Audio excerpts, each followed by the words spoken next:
Assalomu alaykum hurmatli azizlar. Bugun sizlar bilan ugrisi borlar qiladigan top 5 ta xato haqida gaplashamiz. Qabulimga keladigan bemorlarning 90-95% mana shu xatolarni qilib kelishgan bo'ladi va ularga to'g'ri lecheniyadan keyin shu xatolar yo'qotilgandan keyin ularda yaxshi samarali natija bo'ladi. Bu xatolarni qilganingizda siz o'zingizning salomatligingizga nojo'ya ta'sir qilishingiz mumkin hamda o'zingizning pulingizni noto'g'ri joylarga havoga sarflayotgan bo'lishingiz mumkin. Bu videoni oxirigacha ko'ring, video sizga juda ham manfaatli bo'ladi. Xo'p, agar tayyor bo'lsangiz, demak boshladik. Birinchisi bu qon almashtirish. Qon almashtirish juda ham global problema bo'lib, juda ham ko'p bemorlar qon almashtirib ko'rdim, lekin foydasi bo'lmadi deb aytishadi. Haqiqatan ham bu narsaning foydasi yo'q. Avvallari otam yoki onam qon almashtirgani shunda yo'qolib ketgan deb aytishadi, lekin hozirgi paytda qon almashtirish ugrini davolashga umuman foyda bermaydi. Qon almashtirganda ko'pchilik qanday qon almashtiradi? Ya'ni tomirdan olib dummadan qildiradi va o'sha yuborayotgan vaqtda ichiga penitsilin yoki ceftriakson antibiotiklarni qo'shadi. Qilingandan keyin ba'zi bir bemorlarda ceftriakson, ya'ni antibiotik natijasida yeringlar ozroq pasayishi mumkin, lekin yanada keyinchalik o'g'itlar qaytalanish chiqadi. O'shaning uchun bunaqa muolajani umuman qilib yotmay, foyda bermaydi. Keyingi narsa bu zuluk qo'ydirish yoki hijama qildirish. Bunaqa narsalar ham ugrindan davolashga umuman foyda bermaydi. Qon almashtirish hozirgi paytda O'zbekistonda taqiqlangan, ya'ni mumkin emas. Hozirgi paytda effekti yo'qligi sababli va asoratlari bo'lganligi sababli hozirgi paytda meditsinada o'tkazilmaydi. Ikkinchi ko'pchilik qiladigan xato bu ichaklarni tozalash hisoblanadi. Ichaklarni tozalash ugriga umuman foyda bermaydi. Ko'p bemorlar kelishadi, ichaklarimni tozaladim, yuvdirdim, shlang yutdim, har xil detokslar olib ichdim kompaniyalardan, lekin yana ugrilar chiqyapti. Haqiqatan ham bunaqa narsalar umuman foyda bermaydi. Ugri kasalligi bu teri ostidagi yog' bezlari faoliyati buzilishi bilan kechadigan narsa bo'lib, bu yerda faqat teri ostidagi yog' bezlari faoliyatini pasaytirish kerak bo'ladi. Ichaklarni umuman aloqasi yo'q. Bu bilasizmi nimaga o'xshaydi? Masalan, xuddi qulog'ingiz og'risa, borib qulog'ingizni davolatasiz. Qulog'ingiz og'risa, borib ichaklaringizni davolamaysiz-ku yoki qon almashtirmaysiz-ku. Bu ham xuddi shunaqa narsa. Bu yerda faqat teri ostidagi yog' bezlarini davolash kerak bo'ladi. Siz mana farm kompaniyalarning har xil detokslarini, tozalovchi narsalarni ichsangiz agar, falon pullarga olsangiz agar, bu ularning foydasiga ishlaydi, lekin sizning foydangizga hech qachon ishlamaydi. Ko'pchilik bemorlar ichaklarni tozalash uchun Lactofiltrum, aktivlangan ko'mir, Lactogen yoki boshqa dorilarni ichishadi. Umuman bunaqa narsalar foyda bermaydi. O'shaning uchun bunaqa narsalarni qilib yotmang. Uchinchi ko'pchilik qiladigan xato bu kosmetologik muolajalar hisoblanadi. Ya'ni bular ugri chiqqanda chestka qildirish, peeling qildirish, plazma terapiya qildirish yoki har xil boshqacha muolajalarni qildirish. Bunaqa narsalar umuman foyda bermaydi. Siz bunaqa holatda kosmetologlarni nima deydi? Cho'ntagini boy qilasiz, xolos. Bu yerda shu yog' bezlari faoliyati bilan ishlash kerak bo'ladi. Siz peelinglar, chistkalar qilasiz, plazma terapiyalar qilasiz, ozroq yaxshilanish bo'lishi mumkin vaqtinchalik, lekin 1 oy, 2 oy foyda beradi yoki 1 hafta foyda beradi, lekin yana qayta ugri chiqadi. Kosmetologlar sizga shu ugrilaringizni faqat tashqi tomonlama lecheniya qilishga yordam beradi.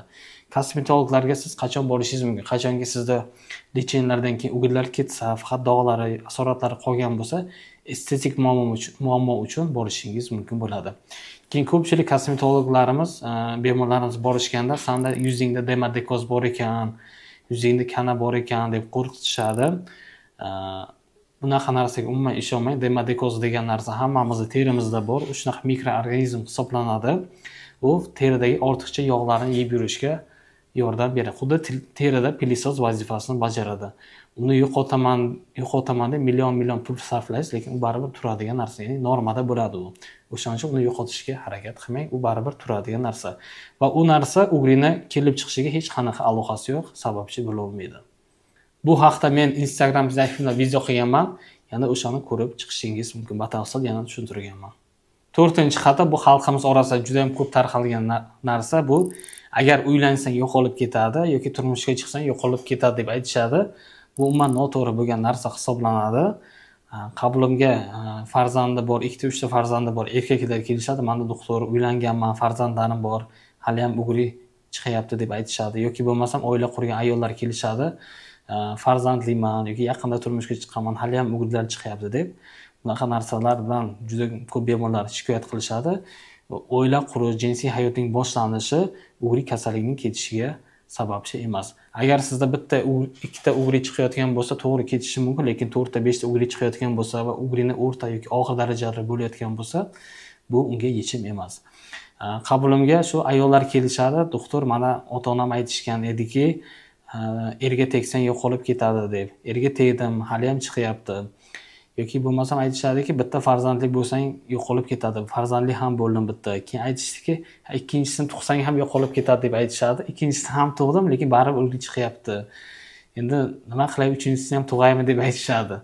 Bunaqa narsa umuman noto'g'ri narsa hisoblanadi. Bu ham bir mustaqil kasallik. Bu yerda shu teri osti yog' bezlarini davolash kerak bo'ladi. Jinsiy hayotning boshlanishi bu yerda yechim emas. Keyin ba'zi bir yigitlarimiz akalarini, jo'ralarini maslahati bilan begona ayollarga, ya'ni fohishalarga borishadi. Shunaqa maslahat berishadi. Ularga borgandan keyin siz bitta muammoni ikkita qilib qo'yishingiz mumkin. Qabulimga shunaqa bemorlar kelishadiki, ular mana shunaqa fohishalarga borganda o'zlarida yuqumli teri kasalliklarini, venerik kasalliklarni, spid, gonorreya, sifilis kabi kasalliklarni yuqtirib olishgan. Bu kasallik tamg'a hisoblanadi, ya'ni umuman davolash qiyin hisoblanadi. O'shaning uchun bunaqa narsalarga borishdan oldin yaxshilab o'ylab ko'ring. 5-chi eng ko'p qilinadigan xatolardan biri bu vrach tavsiyasiz har xil narsalarni yuzga ishlatish. Ya'ni ko'pchilik qilinadigan xatolardan biri bu gormonal mazlarni ishlatish hisoblanadi. Sinaflan, Dermavet, Clavet, Mamed, Elacon, Fekron, bu juda ham ko'p kremlar bor, tarkibida gormon saqlovchi. Ularni ko'pchilik farmatsevtlarimiz, ya'ni aptekachilarimiz yoki bironda tanishlarimiz bizga tavsiya qilishadi. Yuzingizga surting, menda ham bor edi, ugrim ketdi deb. Ularni surtganingizdan keyin sizda ugrilar ozroq kamayishi mumkin, lekin vaqtinchalik kamaygandan keyin battar sizda ugrilar ko'payib ketadi va sizda oddiy ugridan steroidli ugrilar, ya'ni gormonal ugrilar paydo bo'ladi. O'shaning uchun bunaqa narsalarni umuman ishlatmang. Qo'llashdan oldin oddiy instruksiyasini o'qib ko'ring, o'sha yerda yozilgan ugri kasalligida bu narsani ishlatish mumkin emas deb. O'shaning uchun bunaqa narsalarni ishlatmang.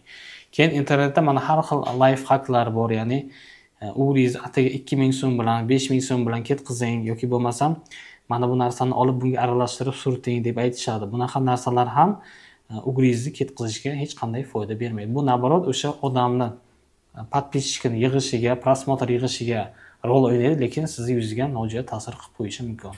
Bunaqa narsa bilan siz ugringizni ketkiza olmaysiz. Yoki YouTube'da yuzingizga zubnoy pasta surt yoki chesnok sur, kartoshkani qo'y, smetanani qo'y, har xil narsalarni aralashtirib qo'y deb aytishadi. Bunaqa narsalar ham kasallikni ketkizishga yordam bermaydi.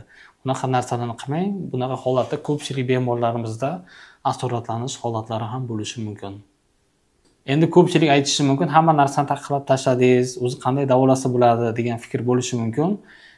O'zi birinchi o'rinda biz ugrini nimaligini bilishimiz kerak. Ugri bu teri ostidagi yog' bezlari faoliyati buzilishidan kechadigan kasallik bo'lib, bu yerda hammamiz terimizdagi yog' bezlari bo'ladi. Agar bu yog' bezlari o'zidan ko'p yog' ishlab chiqarsa va shu yog'lar teridan tashqariga chiqishni qiyinlashsa, ugrilar kelib chiqadi. Ugrilarning 4 xil darajasi bor: yengil, o'rta va og'ir darajasi. Shu darajasiga qarab etap-etap ugrilarning shu yog' bezlari faoliyatini pasaytirgan holda etap-etap lecheniya qilish kerak bo'ladi. Ya'ni bu yerda asosan ichiladigan dorilar bilan va surtiladigan dorilar bilan lecheniya qilish kerak bo'ladi. Hech qanaqa qon almashtirish, ichaklarni tozalash, kosmetik vositalar, bunaqa hech qaysi biri foyda bermaydi. Bu yerda o'zini ugrini ishlatadigan dorilar bor, o'sha bo'yicha etap-etap lecheniya qilish kerak bo'ladi.